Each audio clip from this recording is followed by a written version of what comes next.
que ela fala I am Heathcliff, eu sou Heathcliff, ela está fazendo uma simbiose, uma quase simbiose romântica entre ambos, que depois vai se tornar justamente aquilo que vai acabar com a vida de todos ao redor deles. 3 anos se passam quando, já recém-casada com Edgar, Heathcliff retorna sedento de vingança, porque, obviamente, ele ouviu até a parte que ela disse que seria degradante casar com ele. E ele retorna praticamente dono do Morro dos Ventos Vivantes, do qual tomará posse por conta das dívidas de jogo de Hindley, que também negligenciara a educação do próprio filho Hareton após a morte da esposa. Contrariado, Edgar aceita a presença do rival, porém a irmã acaba se apaixonando por ele. Ao ficar sabendo do fato, Heathcliff usa isso ao seu favor e incentiva os sentimentos da jovem, causando ciúmes em Catherine. Também enfurecido, Edgar o expulsa de casa e pede para a esposa escolher entre um e outro. Ela adoece, uma espécie de febre cerebral, que eles falam no livro, mas imagina-se que ela tenha passado por uma questão emocional tão grande que o corpo dela reagiu naquilo que a gente conhece por reações ou doenças psicossomáticas. E mal se recuperara, né, desse momento, dessa febre cerebral, quando Heathcliff a visita. No reencontro final emocionado, ela pede perdão, ao que ele diz que ele consegue perdoá-la. O reencontro deles ocasionou o seguinte diálogo: deixe-me só, soluçou Catherine.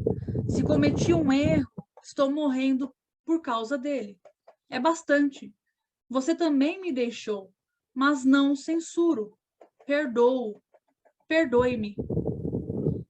Ao que ele responde: é difícil perdoar e olhar para estes olhos. Ó, os olhos. De novo aqui os olhos, hein, gente? E olhar para estes olhos e sentir estas mãos estragadas, retrucou ele. Beije-me de novo e não me deixe ver seus olhos. Perdoo o que você fez comigo. Amo minha assassina, mas a sua, como poderei? E aí vem a questão novamente dos olhos, que aparecem tanto em Hareton quanto na Catherine. E aí nós pensamos, ele diz que perdoa a Catherine pelo que ela fez com ele, abandonando-o para se casar com o Edgar, mas ele não perdoa a assassina dela, que ele, né, relaciona com o olhar da Catherine. E esse mesmo olhar ele encontra justamente em outras 2 pessoas das quais ele quer se vingar mais adiante, que são o Hareton e a Catherine. Por isso ele vive numa relação paradoxal com o Hareton, porque ao mesmo tempo que ele vê a lealdade do jovem para com ele, e um certo até afeto por ele, ele também o odeia por conta desse olhar que é o olhar da Catherine, que ele tem que estar ali lidando o tempo todo com a assassina dele, que ele vê tanto no olhar do Hareton quanto no olhar da filha da própria amada. E continuando a história, a Catherine morre depois de dar à luz a sua filha, que eles também chamam de Catherine, né? Porque faltou criatividade, né? Mas não, brincadeira. Acho que é mais a questão da afetividade ali, por isso o nome foi mantido. Só que eles também mantiveram o modo carinhoso de chamar a Catherine por Cathy. Em relação ao que acontece após a morte da Catherine, que é quando a Nellie vai até o Heathcliff para falar da morte dela. E aí ele fala para Nellie: ela morreu. Não esperei você para saber disso. Esconda o lenço. Não choramingue diante de mim. Danem-se vocês todos. Ela não precisa de suas lágrimas. Então ele age de maneira bem, né, brusca diante da reação da Nellie. Que a Nellie Imagina-se que ela estava ali chorando, mas ele, obviamente, por conviver com a Nelly, ele sabe que a Nelly não tinha esse carinho todo pela Catherine. E aí a Nelly continua narrando agora. Eu estava chorando tanto por causa dele quanto dela. Às vezes acontece termos piedade de criaturas que não têm nenhum sentimento para si mesmas ou para os outros. Quando olhei para o seu rosto, percebi que ele tomara conhecimento da catástrofe e assaltou-me o espírito a louca ideia de que seu coração se abrandara e ele rezava, pois seus lábios se moviam e seu olhar baixara-se para o chão. E aí ela continua falando da reação dele. Tentou pronunciar o nome, mas não conseguiu, e apertando a boca, travou um combate silencioso com sua angústia interior, desafiando ao mesmo tempo minha compaixão com um olhar inflexível e feroz. Então, mesmo diante do sofrimento, Heathcliff reage com ferocidade e não com o coração triste, nevoado, uma coisa mais acalentada. Quer saber depois se a Catherine chegou a perguntar por ele antes de morrer. E aí a Nelly responde: não recuperou os sentidos, não reconheceu ninguém depois que o senhor a deixou. Disse eu. Ela está com um doce sorriso nos lábios e seus últimos pensamentos voltaram aos dias felizes de outrora. Sua via encerrou-se num belo sonho, possa despertar tão suavemente no outro mundo. E aí essa cena, ela até me lembra o filme com o Ralph Fiennes e a Juliette Binoche. E é uma cena que é praticamente a mesma coisa no filme. Que ela desperte atormentada, gritou Heathcliff, com terrível veemência, batendo o pé e rugindo num súbito paroxismo de paixão ingovernável. Mentiu até o fim. Onde está? Não está ali. Não está no céu. Não pereceu. Onde? Você disse que não se importa com meus sofrimentos. E eu rezo uma prece. Repito-a até minha língua cansar-se. Catherine Earnshaw, que não descanses enquanto eu estiver vivo. Disseste que te matei. Vem perseguir-me, então. O assassinado persegue seu assassino, creio eu. Sei que fantasmas têm andado na terra. Sê sempre comigo. Toma qualquer forma. Empurra-me à loucura, mas não me deixes neste abismo onde não posso encontrar-te. Oh, meu Deus, é indivisível. Não posso viver sem minha vida. Não posso viver sem minha alma. Então, para quem assistiu o filme, reconhece esse apelo desesperado, emocionado do Heathcliff, quando ele amaldiçoa a Catherine para que ela não tenha descanso enquanto ele continuar vivo.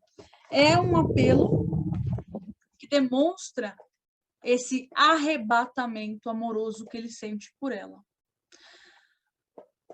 Isabela, continuando a história, né? Isabela, por sua vez, se dá conta de quem é, na verdade, o homem com quem fugira para se casar e decide-se por abandoná-lo, dando à luz um filho, que ela chama de Linton, que retorna a Trust Cross Grange após sua morte para, em seguida, ser reivindicado e devolvido a seu pai biológico.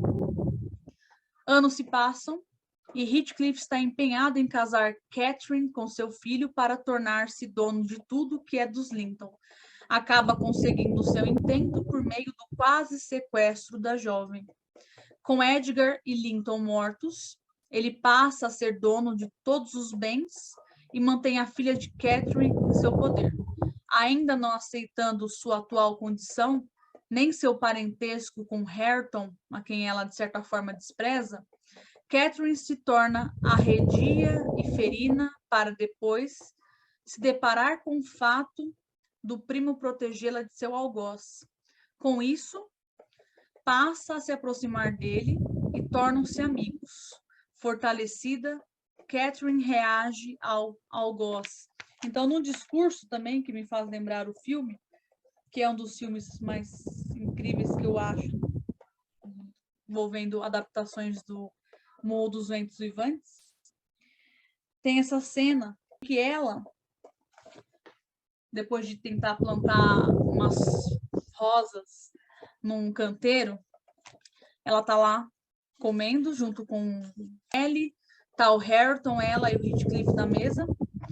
E aí ela começa a apontar para o Heathcliff o fato de que é o mínimo ela ter pelo menos esse canteiro para plantar flores, já que ele ficara com tudo que era dela e do primo. Aí ela fala o seguinte: não pode me dar algumas jardas de terra para fazer um canteiro depois de ter tomado toda a minha terra?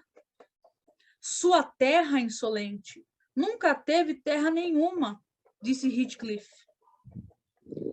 E meu dinheiro, continuou Catherine, retribuindo o olhar furioso de Heathcliff e, ao mesmo tempo, mastigando um pedaço de pão remanescente do almoço. Silêncio, exclamou o patrão. Cale-se e vá-se embora. E a terra de Harrington e seu dinheiro, prosseguiu a temerária. Eu e Harrington somos amigos agora e eu vou contar a ele tudo a seu respeito. O patrão pareceu confuso durante um momento, ficou pálido e levantou-se, encarando Catherine com uma expressão de ódio mortal. Se me bater, Harrington o espancará, disse ela. Acho melhor, portanto, que torne a se sentar. Se Harrington não levá-la para fora da sala, eu o espancarei até mandá-lo para o inferno, berrou Heathcliff. Bruxa maldita, atreve-se a lançá-lo contra mim? Leve-a para fora, está ouvindo? Leve-a para a cozinha, eu a matarei, Elendil, se você deixá-la aparecer outra vez diante de meus olhos. Harrington tentou, em voz baixa, persuadi-la a sair. Arraste-a, Heathcliff gritou furioso. Está querendo ficar conversando? E aproximou-se para executar a própria ordem. Ele não lhe obedecerá mais, homem maldito, disse Catherine, e em breve vai detestá-lo tanto quanto eu o detesto. Psiu, murmurou o rapaz em tom de censura. Não admito que fale assim com ele. Mas vai deixar que ele me bata? Gritou a moça. Vem então, sussurrou Harrington, aflito. Era tarde demais. Heathcliff havia agarrado.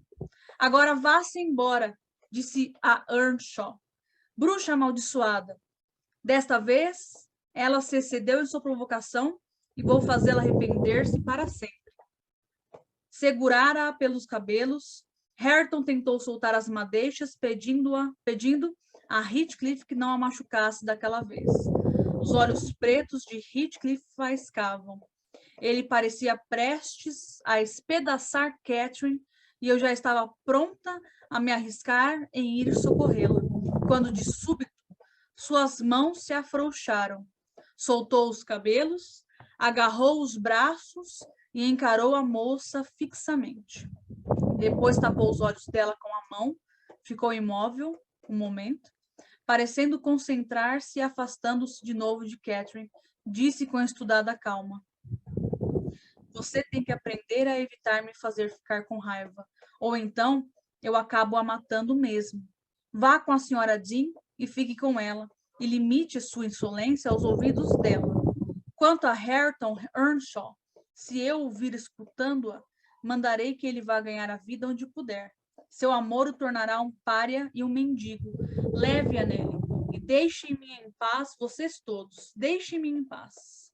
Para a gente entender como as relações foram modificando-se, e isso afetou o controle que o Heathcliff estava tendo sobre o Harrington e sobre a Catherine também. A situação se torna irônica aos olhos de Heathcliff logo depois, porque ele começa a perceber que tudo que ele havia feito não tinha dado em nada. E ele vai falar o seguinte: aqueles dois que saíram daqui São os dois únicos objetos que conservam para mim uma aparência material distinta. E essa aparência causa-me um sofrimento que atinge as raias da agonia. Continua. Há 5 minutos, Hareton parecia uma personificação de minha juventude e não um ser humano. Em primeiro lugar, sua notável semelhança com Catherine ligava-o terrivelmente a ela. Pois bem, o aspecto de Hareton era o fantasma de meu amor imortal, de minhas violentas tentativas de defender meu direito, minha degradação, meu orgulho, minha felicidade, minha angústia. A companhia dele não é benéfica, mas, ao contrário, agrava o constante tormento que sofro. Depois, ele se depara com essa necessidade de se juntar à sua amada. Então, esse primeiro confronto com o Hareton e a Catherine faz ele perceber essa urgência de maneira mais premente. E até a Nelly fala: fiquei inclinada a acreditar, como ele dissera que Joseph acreditava, que a consciência transformara seu coração no inferno terrestre. Então, esse momento de expiação pelo que ele estava, né, pelo que ele havia feito, pelo que estava fazendo, só se daria nesse plano. Se ele conseguisse se juntar a Catherine, todo aquele sofrimento ia acabar também. E aí ele continua, no outro trecho, ele diz o seguinte, aliás, a Nelly diz o seguinte, né, para a gente perceber essa mudança do Heathcliff. Ouvi os passos do Sr. Heathcliff, que caminhava de um lado para o outro sem parar, e ele frequentemente cortava o silêncio com um ruído de respiração profunda, semelhante a um gemido. Também murmurava palavras soltas.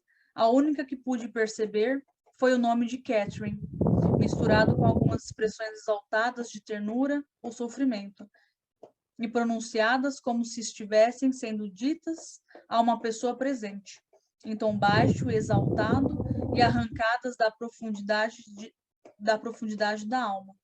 Não tive coragem de entrar no aposento, mas quis arrancá-lo de sua meditação. E assim fui mexer ruidosamente no fogão da cozinha e comecei a raspar as cinzas. Isso o despertou mais depressa do que eu esperava. Então ele estava numa condição emocional, psicológica tão intensa, tão conturbada, que ele começava a dar a impressão de estar constantemente delirando, imaginando a presença da Catherine. Então, nós nunca vamos ter certeza se ele estava delirando ou se havia aquela coisa fantasmagórica acontecendo ali, da entidade dela estar realmente andando sobre a terra, atormentando o Heathcliff constantemente. Com o tempo, ele acaba se tornando um estranho e passa as noites fora. Começa a ficar abatido, pálido e assusta os demais. Por fim, encontra seu derradeiro destino. Nelly o encontra morto sobre a cama, com os olhos abertos, como em exultação pela proximidade da morte ou da amada que viera buscá-lo. Após sua morte, tanto a Nelly quanto a Catherine e o Hareton estão mais felizes. Por fim, o equilíbrio é restabelecido com a eminente união dos herdeiros das famílias Earnshaw e Linton, que é o que aparece também nesse trechinho. Eles não têm medo de coisa alguma, resmunguei, vendo-os se aproximarem pela janela. Juntos, são capazes de desafiar Satã e todas as suas legiões. Então, essa é a história resumida do Wuthering Heights para vocês. O que nós vamos ter com relação aos elementos da narrativa dos quais nós vamos tratar agora? Primeiro, a história é dividida em 34 capítulos e 2 partes, praticamente. A primeira foca na primeira geração, que envolve a Catherine, o Heathcliff, o Edgar e a Isabella.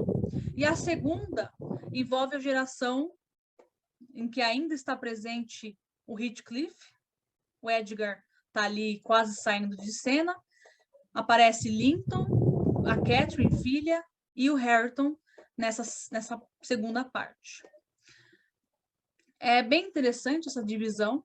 Ela faz o movimento de, no presente, né, o presente da narrativa, retornar para o passado, e ao mesmo tempo, depois ela avança e vai falar de outros momentos passados para aquele presente que é o futuro. Então, é uma coisa bem interessante com o que a Emily Brontë faz na trama que ela constrói de maneira tão magistral e que permanece até hoje, né, aparece até sendo colocada em outras histórias também.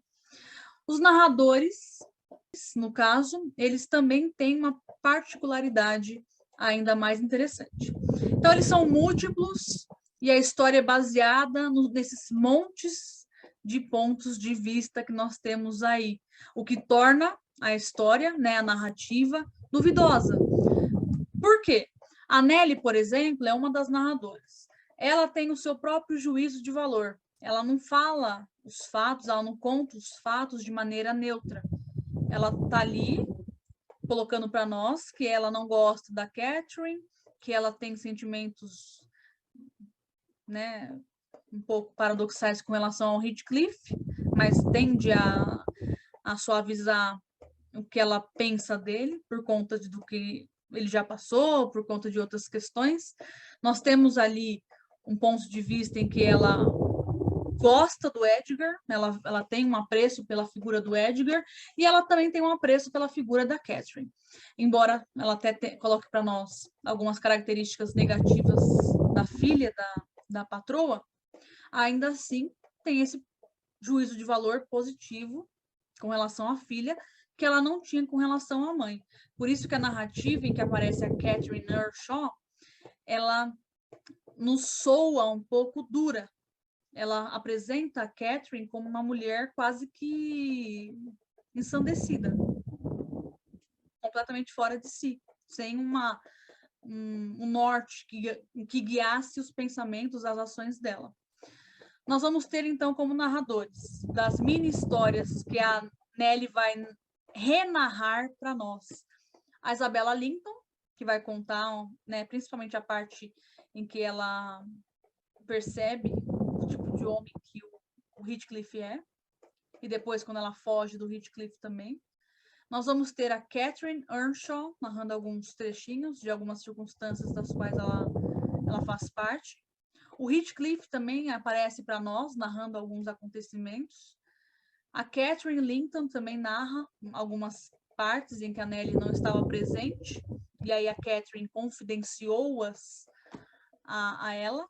Depois nós vamos ter o Lockwood, que aparece em alguns poucos momentos.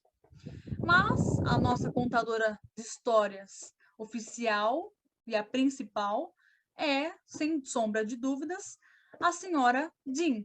Ela aparece e ela domina a narrativa, mas mesmo ela dominando, a narrativa dela é tendenciosa e nós podemos sim colocar em dúvida algumas coisas que ela nos coloca. Deixa eu colocar de outra forma. Nossa, de novo, nós podemos colocar em dúvida algumas das ponderações que ela faz. Agora melhorou, né? Narrativa, então, é em primeira pessoa. Nós temos o discurso direto, porque os narradores eles procuram dar voz às personagens.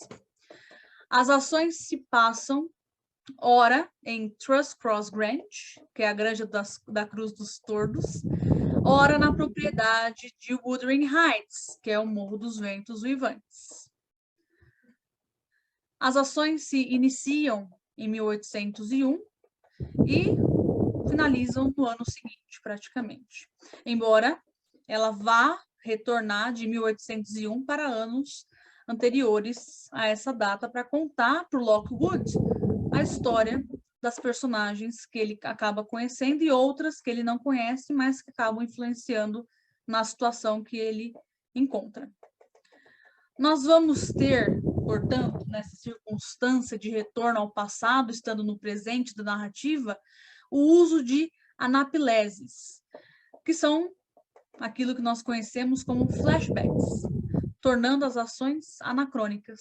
Então, são ações que não acontecem no momento do presente, mas são ações passadas, anteriores à narrativa. Então, com relação aos elementos, para vocês entenderem um pouquinho mais com relação à estrutura, esses são os principais, não os únicos, mas os principais.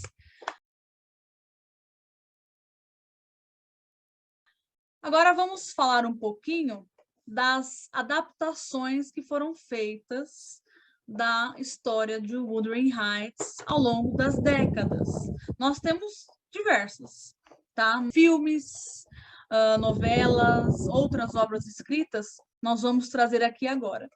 A primeira que eu trago é a obra em quadrinhos, que foi escrita em 1991, adaptada por Rick Geary. Então, o Rick ele acaba trazendo para nós essa obra de maneira mais acessível, porque, lógico, nós estamos numa época em que as pessoas não têm tanto apreço pela leitura prolongada. Então, adaptações em quadrinhos de obras, né, de romances, elas são bem absorvidas pelo público, e não foi diferente com essa obra em quadrinhos de 91, que até ela é bem legal, ela lida bem com os acontecimentos da história, de maneira bem resumida, mas deixando bem claro a história para os leitores.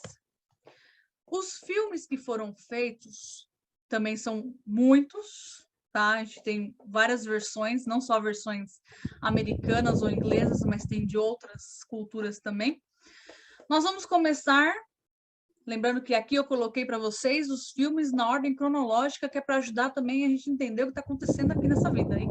Então, nós vamos ter Wuthering Heights, de 1920, que foi um filme mudo, do qual nós não temos muitas informações ou muito conteúdo, né? Pelo que eu procurei saber, não conseguiu ser salvo muita coisa do filme.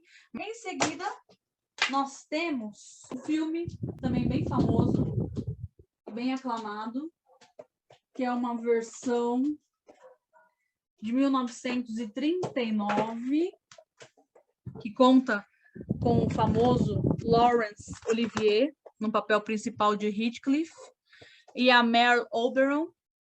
Foi um filme dirigido por William Wyler,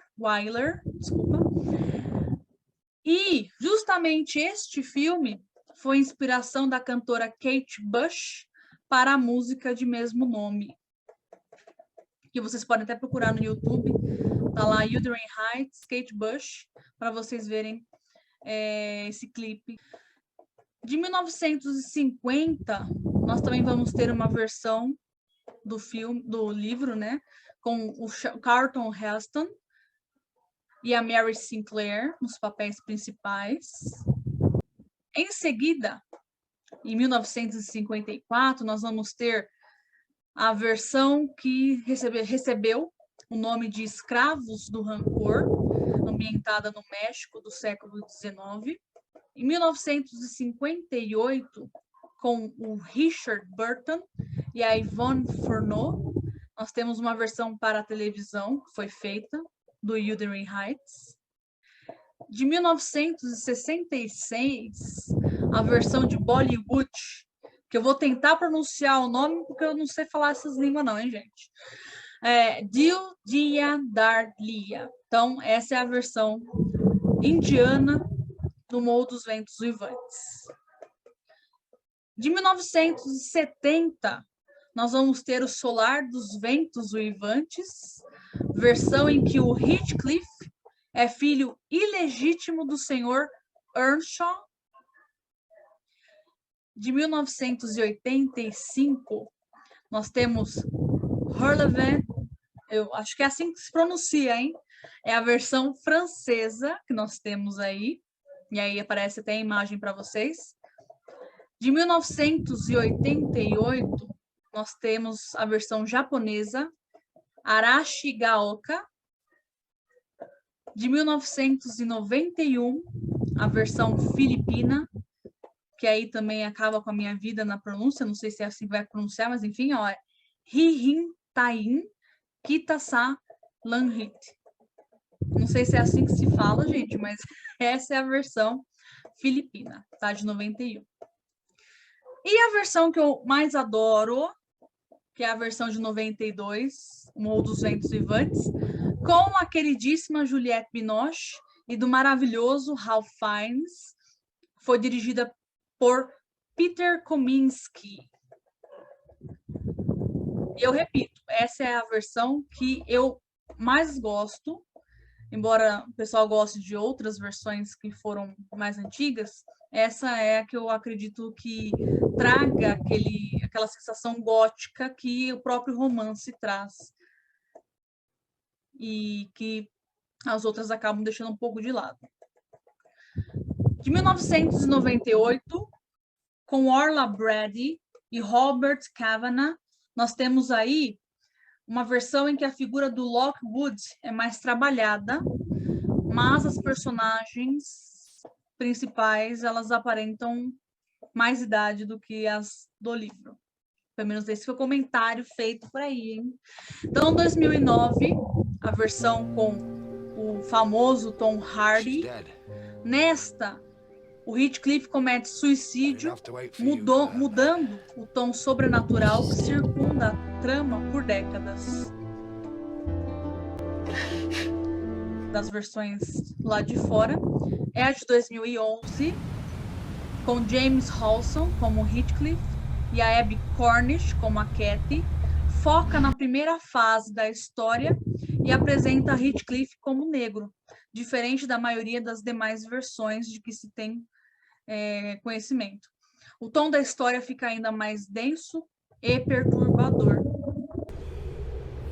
É uma versão até que interessante, embora eu não tenha apreciado por conta justamente dessa atmosfera que tem no filme.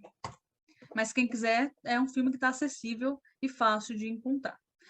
Nós também vamos ter uma versão de 2018 com Paul Eric Atlas, Shaori Morris, Ellen Fullerton e Richard D. Roberts nos papéis dos personagens principais, respectivamente Heathcliff, Catherine Earnshaw e Ellen Dean e Edgar Linton.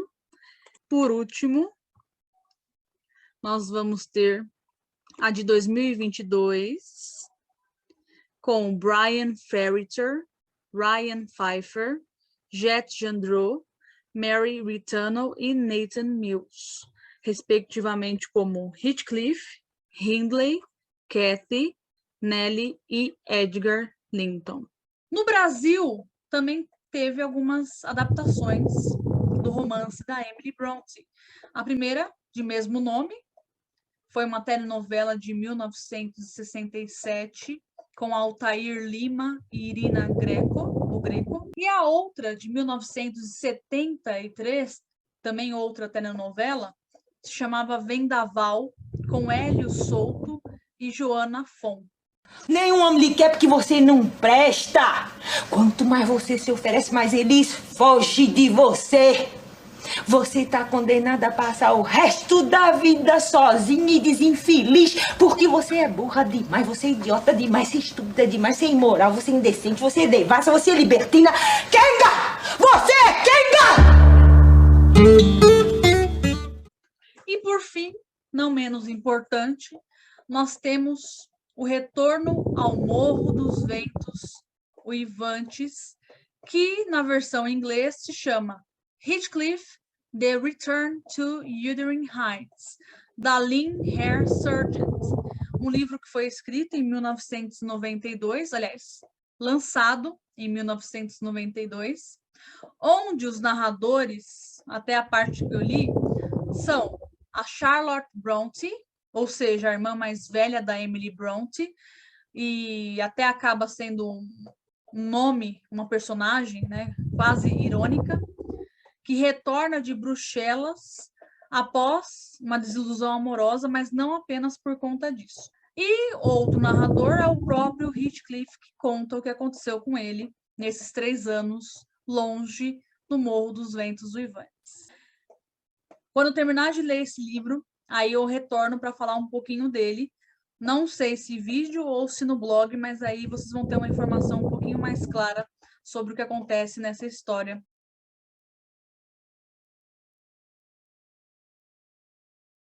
Então, nós temos aí, para começar, uma problemática que ela se estende até, acho que os dias atuais, que tem a ver com a biografia da Emily Brontë, né, a história de vida dela, contexto de educação dela, enfim, tudo girando em torno da vida dela, versus a criação ficcional.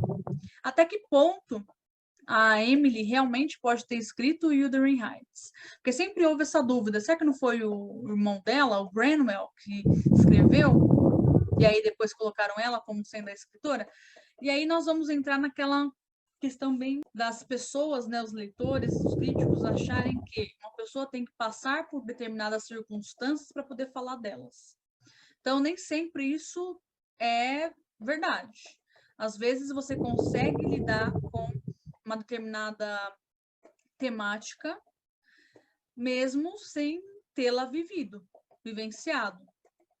Vai depender de como você vai trabalhar com isso. Primeira coisa que nós temos para problematizar isso é a educação severa que a Emily teve, e os irmãos dela também tiveram, versus a representação na arte escrita.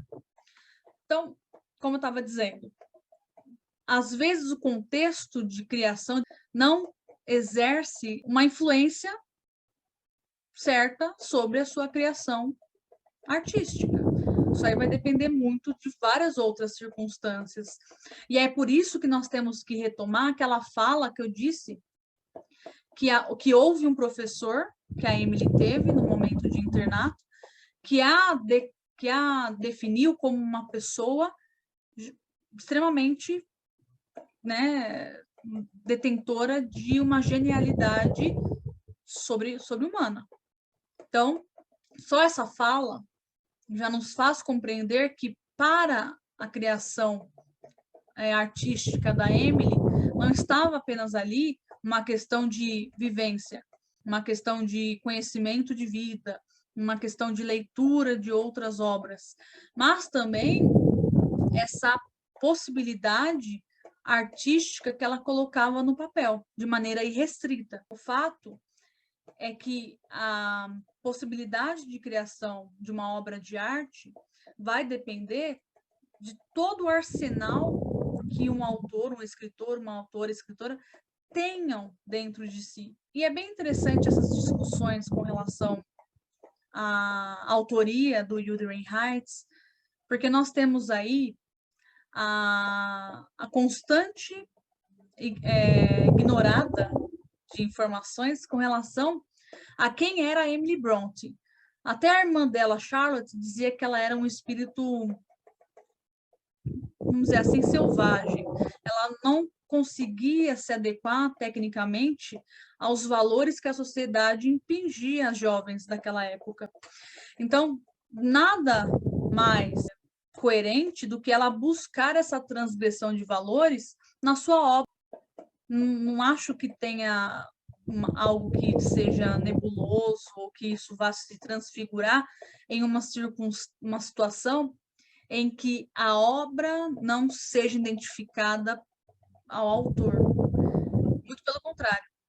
Essa maneira de lidar com a temática de Wuthering Heights faz com que nós percebamos a tentativa, nada fracassada, na verdade, uma tentativa que deu super bem, da Emily de mostrar que os valores presentes na sociedade já não eram suficientes para lidar com a matéria humana. Por isso ela os transgrediu.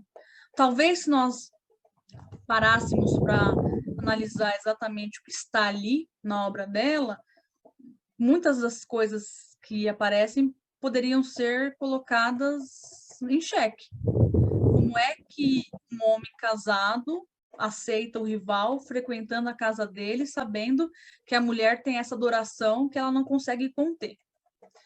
Então, são coisas que nós podemos discutir na sociedade atual. Para Emily, era um primeiro passo para modificar coisas que a sociedade não pensava em ver acontecendo na literatura. E ela trouxe todas essas situações absurdas para aquela época numa única obra. E nós também podemos imaginar a obra da Emily como hipermoral. Ela não só está ali compreendendo, de certa forma, colocando como base a moral que a sociedade traz, como ela mostra algo que está além da moral, que tem a ver justamente com os sentimentos das pessoas, o pensamento de alguém, tem a ver com todos os pormenores que direcionam e guiam a vida das pessoas. Também é uma forma de dizer para nós que a moral, os valores da sociedade também, eles já não abarcam a vida na sua plenitude. Então, há sim a necessidade, ou naquela época, né, havia a necessidade de trazer para a literatura vertentes temáticas ou de abordagens temáticas que mostrassem uma outra maneira de conceber a vida, não mais como algo certinho, ou conceber a vida como um momento de certos e errados, mas entender que dentro da dimensão da vida de um indivíduo há as coisas boas e as coisas ruins. Há a convivência múltipla do bem e do mal ao mesmo tempo, em que até lembro de um texto em inglês que diz que nós todos temos o lado bom e o lado ruim. E vence, né, aquele lado que nós alimentamos mais. Por isso que são lados comparados com lobos. O lobo bom e o lobo ruim. O lobo que você alimenta mais é aquele que vence. Então, nós temos que entender também até hoje essas dimensões nos seres humanos para que nós tenhamos convivências em que não passemos a viver o tempo todo apontando as falhas, apontando certos e errados, mas entender que o ser humano, aliás, os seres humanos são seres complexos. Eles não têm apenas um lado homogêneo. Nós temos essa heterogeneidade até mesmo com relação às emoções e atitudes que adotamos. Fantástico que aparece em Wuthering Heights. Tem a ver, por exemplo, com a questão da superstição e do misticismo. A Nellie, em uma cena que aparece no livro, ela não quer que a Catherine fale sobre os sonhos dela. Ela tem medo de ouvir os sonhos da Catherine, independentemente do que seja, ela não quer ouvir. Então, ela tem uma superstição que se ela ouvir, vai acontecer alguma coisa, enfim, aquela coisa de louco. Superstição e misticismo são duas vertentes que surgem na narrativa. Também vai aparecer, né, envolvendo essas duas coisas, a questão do fantasmagórico, né, os fantasmas. O fantasma de Catherine continua caminhando sobre a Terra. Isso nos leva àquela expressão que é a palavra revenant ou revenant, né, em inglês. Nós aqui, né, traduzindo, que eu explicando para vocês o que é um revenant. O revenant nada mais é do que um corpo que acredita-se que tenha sido revivido dos mortos para atormentar os vivos. Ou, colocando de outra forma, aquele que retorna dos mortos. A gente pode pensar no Walking Dead, mas o Revenant não pode ser tão assim igual The Walking Dead, porque nós temos ali zumbis que querem comer as pessoas. Esse Revenant, ele quer atormentar as pessoas vivas. E é exatamente o que nós temos com a personagem da Catherine, que ela tem esse momento das pessoas dizerem que ela é um fantasma que está ali atormentando, e é até um contrassenso na história, porque esse fantasma, ele aparece em alguns momentos da história, mas ele não é uma coisa frequente. E essa falta de frequência, ela é um pouco problemática na obra. Pelo menos ao meu ponto de vista, tá? Pode ser que alguém discorde de mim. Em algum momento alguém vai aparecer para discordar de mim, mas tudo bem. O fato é, esse fantasma aparece primeiro para atormentar o Lockwood, quando o Lockwood vai dormir lá no quarto da Catherine. Então vai lá, agarra o braço dele, enfim. Depois ele vai aparecer num relato do Heathcliff. O Heathcliff pega e fala que enquanto estava lá cavando a cova do caixão da Catherine, aliás, da cova em que estava o caixão da Catherine, ele sente que alguém está ali presente, e é a própria Catherine que estava ali caminhando sobre a terra. Essa é a fala dele. E depois esse fantasma vai aparecer atormentando o Heathcliff no finalzinho da obra. Só que esses pequenos tormentos que não se estendem para a obra toda, eles são um pouco conflituosos, porque aí é como se o elemento fantástico ele só ocorresse quando é propício ou quando o autor deseja causar um frisson diferenciado. Teria sido bacana se, por exemplo, a filha da Catherine visse o fantasma. Mas aí alguém pode me explicar por que a filha da Catherine não vê o fantasma da mãe? Só o Heathcliff, mais o Heathcliff e o Lockwood que vem. Então, são questionamentos que a gente pode deixar com relação à obra, não afetam de todo, mas são coisas que nós nos perguntamos. Por que não foi assim? Teve algum motivo para não ser assim? Isso influenciou por não ser assim? Então, são coisas que ficam pairando um pouco no ar para nós, mas que também acabam até deixando a obra tendo essa possibilidade de abranger mais para frente outras adaptações que vão lidar com essas ausências de informações para preencher essas lacunas que vão surgir. Nós vamos ter o Otto Maria Carpo falando de uma tragédia elisabetana do século XIX, quando ele fala de Wuthering Heights. Então, Wuthering Heights é isso, é uma tragédia. É quase como a tragédia grega que nós tínhamos conhecimento na época clássica da literatura. Isso porque, quando nós falamos de tragédia, é uma história que não tem um final feliz. Mas a Catherine e o Hareton praticamente ficaram juntos no final e a Nellie também ficou uma velhinha feliz ao lado deles. Mas o fato é, o clima mais pesado envolve quem? Aquele trisal, não faz o trisal, né? Não é trisal, tô sendo muito herege, mas enfim. Que é o Edgar, a Catherine e o Heathcliff. Então, os três fazem parte, principalmente, a Isabela também, mas Isabela, enfim, é só um... Não, tadinha da Isabela, vamos deixar a Isabela também. Então, nós temos essas 4 pessoas sofrendo essa vertente trágica do romance. A Isabela, o irmão Edgar, a Catherine e o Heathcliff. Mas o que fica ali centralizado é o Heathcliff e a Catherine. Eles são os principais, né? Eles são aqueles que fazem e impulsionam a história do romance. Então, nós vamos ter ali, para problematizar essa questão da tragédia, porque, bem ou mal, se não fosse por ela, não haveria tragédia.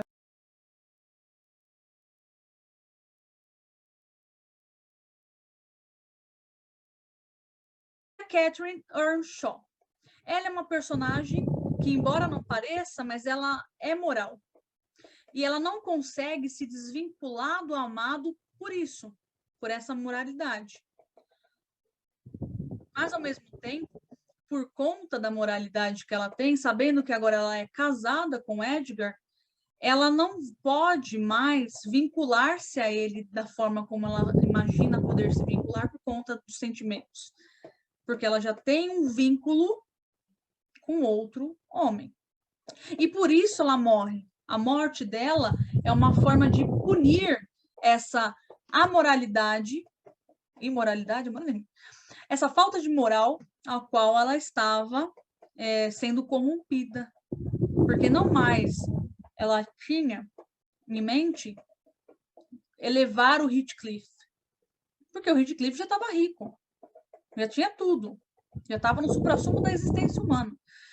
Mas mesmo assim, ela não rompeu o vínculo com ele, mostrando que esse amor era uma coisa tão esmagadora para ela que ela não conseguia se afastar disso. Mas, ao mesmo tempo, causava uma agonia tremenda ao espírito dela ver que, de um lado, ela tinha esse sentimento por essa figura da qual ela não podia se aproximar, que é o Heathcliff, e, ao mesmo tempo, no outro plano, aparece a figura do Edgar, que é o marido, ao qual ela deve fidelidade, lealdade, e ao qual ela estava simplesmente rompendo com essas duas coisas. Isso causa aquela febre cerebral, ter de lidar com essas circunstâncias que ela não consegue modificar, mas que acabam trazendo uma gravidade tremenda para toda a história em si. A gente pode até se colocar no lugar dela. Imaginar, você gostar de uma pessoa, só que essa pessoa não pode ser alguém de quem você goste. Por algum motivo, ela é proibida para você. E aí você tem que lutar contra aquilo que você quer e aquilo que você não pode. Ou aquilo que você pode, aquilo que você não quer. Enfim. Tá vendo a loucura? Até para explicar é uma loucura. Porque é uma coisa ensandecida que acaba mexendo com o emocional de quem faz parte dessa conjuntura toda. E foi o que aconteceu. Nós temos aí também, para dar um pouco mais de encorpada nessa tragédia, a morte, né? A questão da morte, ela é bem complexa também, porque a morte é uma punição dupla, né? A punição da própria Catherine pela infidelidade e punição do próprio Heathcliff pela violência que ele vai empregando durante as ações. Então, a morte acaba sendo o perpétuo tormento dele. Não é a morte dele, mas é a morte da amada dele. Então, é um tormento duplo para ele. Ao mesmo tempo, a morte acaba sendo a consumação amorosa. É a pureza do amor na morte, a condição imortal da vida. E aí nós vemos o quê? O personagem do Edgar falando para a filha que ele vai se reencontrar com a amada, que é a Catherine. E ao mesmo tempo nós temos posteriormente o Heathcliff colocando para nós que ele próprio vai se encontrar com a Catherine na outra vida. Então é a forma de ambos consumarem esse amor por essa personagem feminina que, mesmo ao morrer, ela permanece ali circundando, gerindo a vida das demais personagens. Tanto que o Wuthering Heights se torna como se fosse um túmulo para aquelas personagens que estão ali. Por isso que o Heathcliff tira a filha da Catherine para levar para Wuthering Heights. Porque ela tem que passar por aquele sofrimento torturoso do luto com ele. E ele quer que ambos sejam consumidos por aquela dor. Então, é uma coisa muito complexa. Vocês conseguem perceber porque é uma análise curta? Porque se eu for me estender em todas as temáticas que vão aparecendo, nós vamos ter uma análise grandiosa, porque são muitas vertentes a serem percebidas na história. Nós temos ali temáticas que vão se desdobrando em várias outras coisas que nos levam a conteúdos teóricos que não terminam, não acabam. Sempre vai ter um autor que vai explicar o outro, que vai acrescentar mais coisas. Então, a condição de Wuthering Heights como um grande túmulo da Catherine, ela é notável e ela é perturbadora. Porque nós temos ali personagens que vão passar anos sofrendo pela morte de uma mulher que eles mal conheceram, ao ponto de que Heathcliff os leva a esse padecimento espiritual e psicológico, porque ele próprio não consegue aceitar a morte da amada e ele próprio não consegue se juntar à amada ainda.